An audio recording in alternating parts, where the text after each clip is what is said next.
She gives you really fundamental, great ideas, tells wonderful stories about many of her great clients that have been based not only here in Silicon Valley, but all over the world. So with that, please give it up for the one, the only, Ms. Nancy Duarte. Thank you. You're so generous. Organizations need to know that ending things and beginning new things are so important to the collective consciousness of the people. Sometimes things need to end so something new can begin. It's part of nature. It's part of our human life every day. Yet we're not good at saying that needs to stop and this needs to begin, and we're going to make a demarcation of endings and new beginnings for the people. You guys know the story of Apple, where Steve Jobs was fired and then he came back.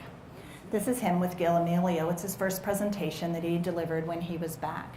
This presentation was 3 freaking hours long. Gil Amelio talked for 3 hours long. He had Steve Jobs on the stage for 20 minutes.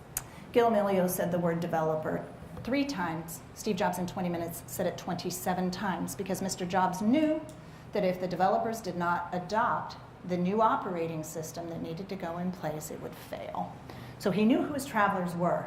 So even though this talk was to a broad audience of everyone, he spoke as if it was only the developers. They needed to move from Mac OS 9 to Mac OS 10. As you know, they did it. It was the largest software migration in history.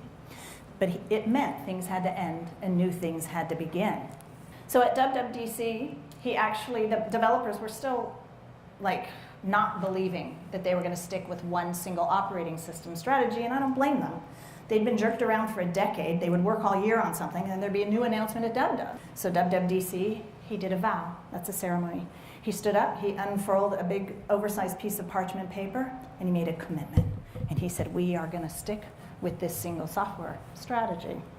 He believed that every single thing would be hooked up to a Mac OS 10 as the central feature of a hub, and then everything will come off of it. So when you look at this speech, it actually prophesied their 10-year product strategy. Almost all of our most beloved products came from this speech. No wonder he was so fired up about this, and he's getting impatient with the developers. So he realized that what he needed to do is he needed to bury the old operating system. He needed to make a really clear statement that 9 is gone and you can't do it anymore. So he did just that. WWDC, yeah, he literally held a funeral. And he walked out with it. You can see the oversized box of Mac OS 9 in the actual coffin, and he eulogized Mac OS 9. You know that Mr. Jobs never talked about Mac OS 9 from this day forward? It was dead. He never talked about it with the developers. He said the train has left the station. It's done. And they moved on, right? So endings and beginnings, there's so much power in how we end something so people can start up again.